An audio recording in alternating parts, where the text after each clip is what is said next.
नमस्कार, बहुत स्वागत है आपका हमारे इस खास कार्यक्रम में। मैं हूं आपके साथ अमित शर्मा। उत्तर प्रदेश के मुख्यमंत्री योगी आदित्यनाथ लगातार समाजवादी पार्टी पर हमलावर हैं। जब भी वो किसी सभा में जाते हैं, समाजवादी पार्टी के पिछले शासनकाल का जिक्र जरूर करते हैं। हाल ही में एक बड़ी सभा में उन्होंने यहां तक कह दिया अपने बयान में, वो भी सार्वजनिक मंच से, कि समाजवादी पार्टी के समय चाचा और भतीजे मिलकर के वसूली का दौर शुरू कर चुके थे। अयोग्य को एक शीर्ष स्थान पर पहुंचाने की बात वो पहले ही कह चुके हैं, लेकिन अब का जो बयान है ये काफी ज्यादा सुर्खियों में है। इस पर समाजवादी पार्टी ने भी पलटवार किया और कहा कि नीट पेपर लीक जैसे तमाम ऐसे मुद्दे हैं जिस पर भाजपा लगातार घिरती आ रही है, और इसी बौखलाहट को कम करने के लिए मुख्यमंत्री योगी आदित्यनाथ का यह बयान भी सामने आया है। किस तरह से मुख्यमंत्री योगी आदित्यनाथ ने बयान दिया और समाजवादी पार्टी ने क्या कुछ प्रतिक्रिया दी, आपको सबसे पहले चर्चा की शुरुआत से पहले वो दिखाते हैं। नौकरी पे पहले से ही सेंधमारी शुरू हो जाती थी। चाचा भतीजे की जोड़ी निकल पड़ती थी वसूली के लिए। आज बहनों और भाइयों ऐसा नहीं हो सकता। कोई पर्व और त्योहार होता था तो पर्व और त्योहार प्रारंभ होते ही उपद्रव शुरू हो जाते थे। उपद्रव, दंगे, कर्फ्यू, ये एक पहचान बन गई थी यूपी की। कोई निवेश नहीं होता था। और आज मुझे बताते हुए प्रसन्नता है, अब यूपी में नो कर्फ्यू, नो दंगा, यूपी में है सब चंगा। अब यूपी में सब चंगा है।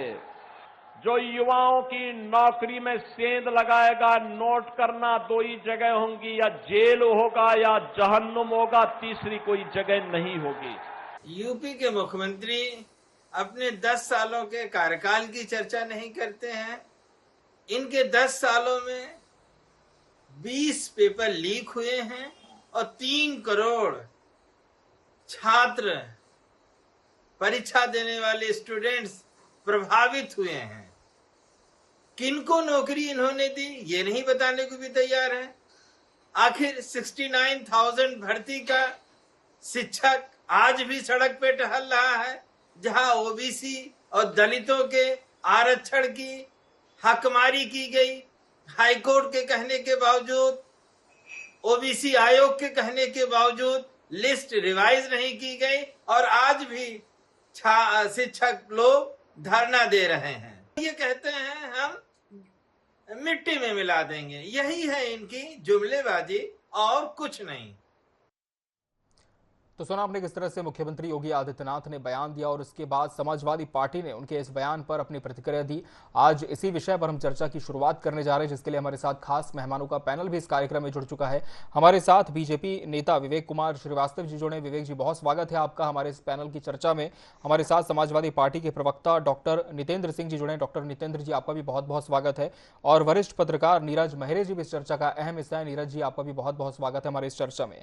डॉक्टर नितेंद्र सिंह जी, जिस तरह से ये जो बयान है ये भारतीय जनता पार्टी के किसी और नेता ने नहीं दिया, स्वयं मुख्यमंत्री ने दिया है। वो भी सार्वजनिक मंच से उन्होंने कहा है कि जब आपका शासनकाल था तब किस तरह से परीक्षाओं में सेंधमारी की जाती थी, अनियमितताओं का दौर चल पड़ा था। उन्होंने यहां तक कह दिया कि वसूली का भी दौर यहां पर देखने को मिला था। तो उनके इस बयान को समाजवादी पार्टी किस तरह से देखती है? क्या केवल एक राजनीतिक बयान है, या जो दावा है मुख्यमंत्री का इसमें कोई सच्चाई भी है, जैसे कि बीजेपी दावा कर रही है? जी अमित जी, धन्यवाद। और सारे पैनलिस्टों को मेरा नमस्कार। जी नमस्कार। देखिए, ये मुख्यमंत्री जी की भाषण देने की शैली बन चुकी है। क्योंकि मुख्यमंत्री जी का लगभग 10 साल पूरा होने जा रहा है। अब 10 वर्षों में मुख्यमंत्री जी ऐसा कोई काम नहीं कर पाए जिसका वो अपनी जनसभाओं में जाकर के बखान करें और ये छाती ठोक करके बताएं कि 10 वर्षों में मैंने ये काम किए उत्तर प्रदेश के विकास के लिए। वो किसानों को खाद तो दे नहीं पाए, वो नौजवानों को रोजगार दे नहीं पाए, शिक्षा दे नहीं पाए, महिलाओं की इज्जत बचा नहीं पाए, पेपर लीक रोक नहीं पाए, लगातार भ्रष्टाचार की भेंट चढ़ता उत्तर प्रदेश। तो अब उनके पास कुछ बचा नहीं है। तो वही 12 से 17 पुरानी बात। और ये एक शर्म और संकोच का विषय होना चाहिए कि उत्तर प्रदेश का मुख्यमंत्री झोला लेकर के वसूली करने निकल गया था।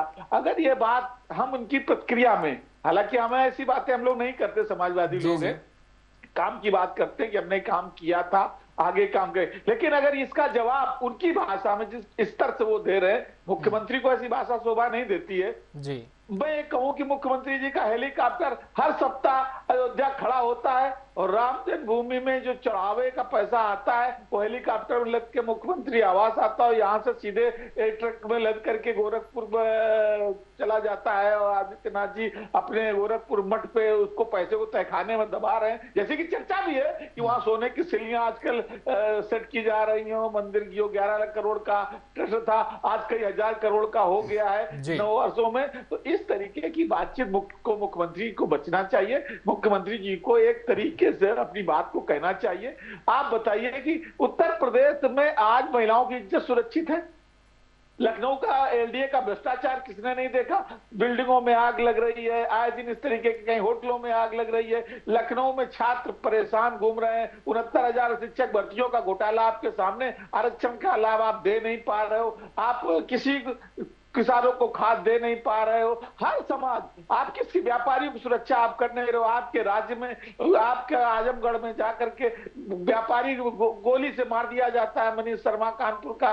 तो ये लगातार मनीष गुप्ता, तो इस तरीके की लगातार घटनाएं घट, सरेआम छिनैती, सरेआम लूट लखनऊ की राजधानी में हो रही है। मुख्यमंत्री जी उसको तो आप रोक नहीं पा रहे हो। कानून व्यवस्था पूरी तरीके से भ्रष्ट हो चुकी है, ध्वस्त हो चुकी है। लेकिन आपको ले दे के दो बातें हैं, वो कांवड़ यात्रा, उपद्रव, ईंटे पत्थर। अरे आप तो ज्यादा कौन सांप्रदायिक है? आपको पिछली बार याद है बारिश में जब कुछ सौदे उन्होंने कुछ पानी में जा रहा है, एक परिवार के ऊपर पानी फेंका था और उसमें से 15 लोगों के नाम थे। मुख्यमंत्री सदन में आकर के 2 नाम पढ़ते हैं। इस तरीके की वो ऊंची मानसिकता की उम्मीद उत्तर प्रदेश के मुख्यमंत्री चूंकि भगवा धारण करते हैं, अपने को संत साधु और महंत कहते हैं, इनसे इस तरीके की भाषा की उम्मीद नहीं की जा सकती। अब उत्तर प्रदेश की जनता इनसे ये चाहती है कि आपने 10 वर्षों में क्या काम किए हैं, अब तो बताओ जनता को। ये 2017 में भाषण किया जाना चाहिए था कि 12 से 17 तक समाजवादी पार्टी ने ये काम किया इसलिए हमको वोट दो। अरे अब तो आप बताओ कि 27 में 10 साल से आपने क्या काम किया? क्यों आप शाम को सड़क बनाते हैं, दूसरे दिन धंस जाती है, आज कल उद्घाटन करके आते हैं, कल चलने लायक नहीं रहती है।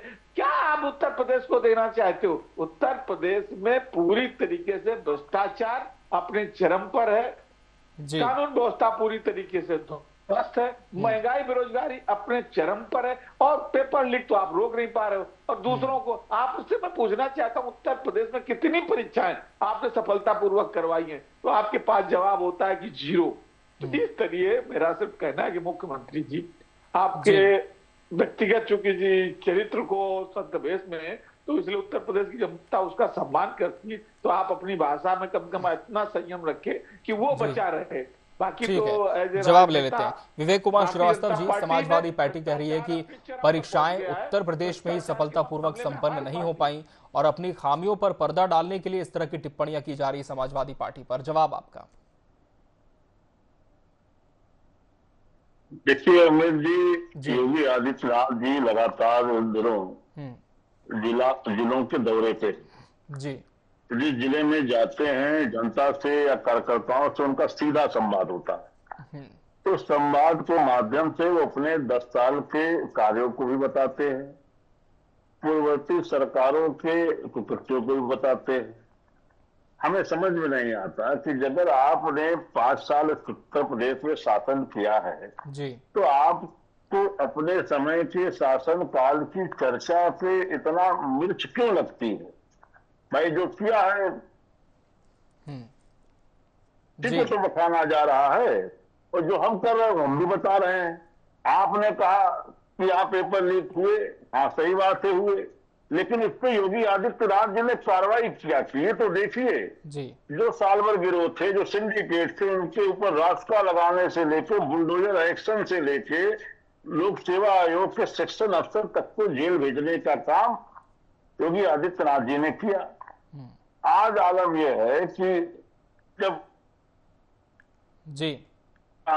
थे तो उन्होंने पुलिस भर्ती तत्काल निपटाई और उसके बाद से अभी तक मुझे कोई ऐसी परीक्षा नहीं जानकारी में है जो उसके पेपर लीक हो पाया। साल भर हो गया, लगातार परीक्षाएं हो रही हैं। इस दौरान वो माध्यमिक शिक्षा सेवा चयन बोर्ड के अध्यक्ष बना दिए गए। उसकी परीक्षा टीजीटी पीजीटी के भी संपन्न हुई कुछ दिन पहले। तो अब उत्तर प्रदेश में ऐसी कोई शिकायत मेरी जानकारी में नहीं आ रही है। संगठित गिरोहों को उन्होंने मट्टी में मिलाने का काम किया, यह सत्य है। चाहे वो नकल माफिया हो, चाहे वो भू माफिया हो, चाहे वो माफिया हो, किसी को बख्शा तो नहीं होगी आदित्यनाथ जी ने। इसी क्रम में जिस प्रदेश में जगह जगह कट्टे बनते थे, आज वहां लखनऊ में ब्रह्मोस मिसाइल बन रही है। बमरौली एयरपोर्ट के सामने लीलैंड की फैक्ट्री लग गई। बबलिंग स्टार्ट की फैक्ट्री संडीला में काम कर रही है। 47 अमेठी में बन रही है। उत्तर प्रदेश दुनिया के नक्शे में आर्म्स उत्पादक प्रदेशों में दिख रहा है जी। आज ब्रह्मोस अगर उत्तर प्रदेश में बन रही तभी तो मोदी जी जाकर के इंडोनेशिया में बात करके आए बेचने की। न बन नहीं होती तो क्या बेचते।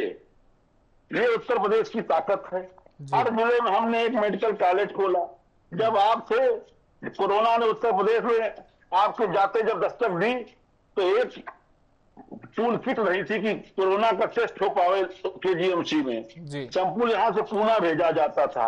आज उत्तर प्रदेश की क्या स्थिति है। जिले जिले में जिला जो चिकित्सालय वहां पे ऑक्सीजन प्लांट एक्टिव है।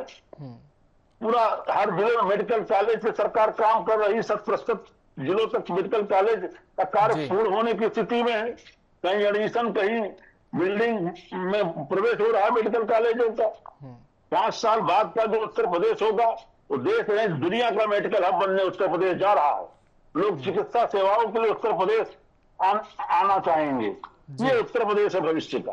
तो हमने जो उत्तर प्रदेश के भविष्य को पंख लगाए हैं वो किसी से छिपने वाली चीजें नहीं, वो सबको दिख रही है। और ये भी सत्य है कि आज आप बहन बेटी की बात करते हैं। मुख्यमंत्री आवास के बगल में गायत्री प्रजापति ने बलात्कार किया था बेटी के साथ।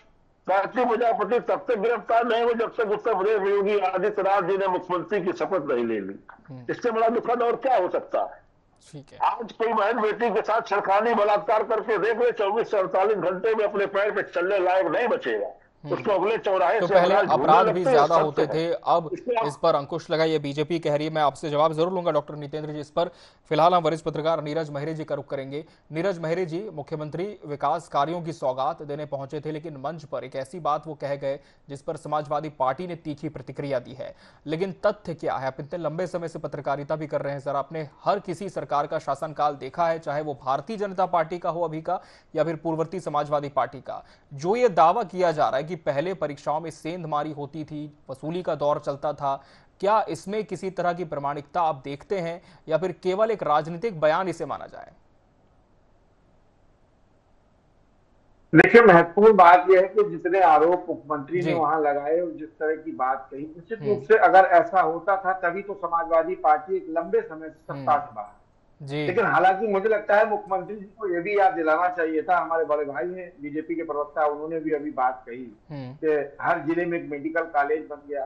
तो मुझे लगता है कि इससे पिछली सरकारों में नकली दवाइयों का जखीरा नहीं पकड़ा जाता था। हर तीसरे दिन आपको दिखाई दे रहा है कि मेडिकल में कितना बड़ा घोटाला और मेडिकल में कितनी बड़े पैमाने पर उत्तर प्रदेश में नकली दवाएं पकड़ी जा रही हैं। और समाजवादी पार्टी की सरकार में मुझे लगता है कि मंदिरों से चंदा भी चोरी नहीं होता था। तमाम ऐसे मुद्दे हैं कि आप छात्र रोटी नहीं खाते थे, किसान लाइन में नहीं खड़ा था, तमाम चीजें समाजवादी पार्टी के प्रवक्ता ने बताई। तो मुझे लगता है कि निश्चित रूप से सड़कों का आपने जाल बिछाया, विकास किया, एयरपोर्ट बनवाए, मेडिकल कॉलेज बनवाए, इनको भी आपको बताना चाहिए था कि पेपर लीक में भी आप उत्तर प्रदेश प्रथम स्थान पे अभी आया है। जब से देश आजाद हुआ तब से प्रथम स्थान नहीं पाया था उत्तर प्रदेश में। इस 10 साल में ही उत्तर प्रदेश देश का प्रथम स्थान प्राप्त करने वाला प्रदेश हो गया जहां सबसे ज्यादा पेपर लीक हुए।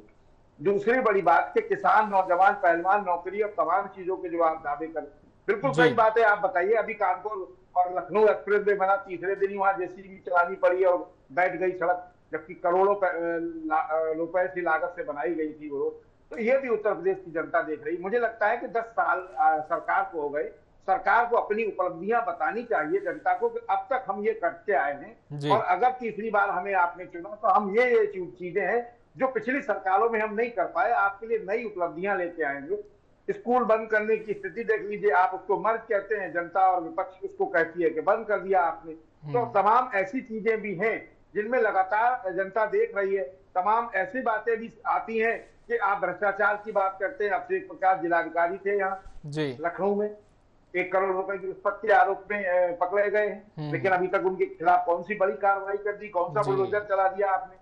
तो तमाम ऐसी चीजें भी हैं जो मुझे लगता है कि प्रदेश की जनता पढ़ी लिखी है, और इन सब बातों को जो आप बार बार कहते, जनता उब चुकी है कि वही कांवड़ यात्रा, वही हिंदू मुसलमान, वही मंदिर मस्जिद। इससे प्रदेश हमें लगता है जो वादे देश के प्रधानमंत्री कर रहे हैं कि 2047 में विकसित गणराज्य हो जाएगा, तो क्या छात्रों पे लाठीचार्ज और गोली चलाने से हो जाएगा, क्या पेपर लीक से हो जाएगा? मुझे लगता है कि ये चीज भी सरकार को बतानी चाहिए, क्योंकि अगर आप पक्ष की बात करेंगे तो विपक्ष की बात भी करनी पड़ेगी, क्योंकि जनता आपके लिए आप पूरे उत्तर प्रदेश के मुख्यमंत्री हैं। किसी एक जाति विशेष के नहीं है, किसी एक धर्म विशेष के नहीं है, क्योंकि राजा सबका होता है, किसी एक का नहीं होता। जी अमित जी। डॉक्टर नितेंद्र सिंह जी, जिस तरह से श्रीवास्तव जी ने अपनी तमाम बातें रखी और उन्होंने कहा कि पहले अपराध भी बहुत ज्यादा होते थे, अब हमारी सरकार ने जीरो टॉलरेंस की नीति अपनाते हुए इस पर बहुत हद तक लगाम भी कस दी है, तो क्या समाजवादी पार्टी इस बात से भी इत्तेफाक रखती है कि पहले कुछ सही नहीं था, बाद में सही हो गया और इसी वजह से जनादेश भी बदला और लंबे समय से यही होता आ रहा है? देखिए, जो पूर्ववर्ती सरकारों में होते हुए जिस तरीके से उत्तर प्रदेश 2012 में समाजवादी पार्टी को मिला और उसके बाद से जो विकास हुआ वो किसी से छुपा नहीं हुआ। हमने मेडिकल के फील्ड में 10-90 एक एम्बुलेंस चलाई जी, कहीं भी किसी तरीके की घटना होती थी एम्बुलेंस उनके दरवाजे पर पहुंची थी। कानून व्यवस्था ठीक करने के लिए डायल 100 को हमने वर्ल्ड वाइड उत्तर प्रदेश के अधिकारियों को भेजा और दुनिया के तमाम देशों में जो अच्छी से अच्छी टेक्नोलॉजी व्यवस्था थी उसको बेहतर बनाने का काम किया। आप बैठे हैं, आप देख सकते हैं कि क्या पुलिस मुख्यालय बनाया था हमने, किस तरीके से सुसज्जित करके गाड़ियों से उनको लैस करके जी क्विक रिस्पांस सिस्टम डेवलप किया था। सड़कों का जाल हमने किस तरीके से बिठाया था। आज उसका उदाहरण है कि आगरा से लखनऊ का एक्सप्रेसवे आज भी उस पर हवाई जहाज उतारे जा सकते हैं। हवाई जहाज की टेस्टिंग करा के देखा था। और कानपुर से लखनऊ जो एक बना है, आपने देखा कि पहली बारिश 15 दिन के अंदर उसकी मरम्मत चालू है, वो धंस गया। तो ये हमारे उनके काम के बीच में अंतर था। हाई कोर्ट लखनऊ का आपने एक सामने उदाहरण है कि हमने क्या बना के दिखाया। जी जी, लखनऊ का विकास हो या पूरे प्रदेश के अंदर हमने छात्रों को क्या दिया, हमने किसानों को क्या दिया, नौजवानों को क्या दिया, हमने करके दिखाया। भारतीय जनता पार्टी के प्रवक्ता एक लगातार झूठ परोसने का काम करते हैं। चिन्मयानंद को क्या हुआ? चिन्मयानंद का पब्लिक डोमेन में वीडियो किस तरीके से बलात्कार के आरोप में पाए गए थे, लेकिन उनको क्या किसी ने एफआईआर भी दर्ज कराई थी और क्या उनको जेल भेजा गया? समाजवादी पार्टी पर बार बार एक नाम लेके आरोप लगाते हैं तो विवेक भाई झूठ बोलते हैं। गायत्री प्रसाद प्रजापति पर एफआईआर का आदेश 17 फरवरी 17 को हुआ था, 17 फरवरी 2017 को। उस समय समाजवादी पार्टी की सरकार थी कोर्ट के आदेश पर, और उसके पूर्व गायत्री प्रसाद प्रजापति को मंत्रिमंडल से बर्खास्त किया जा चुका था।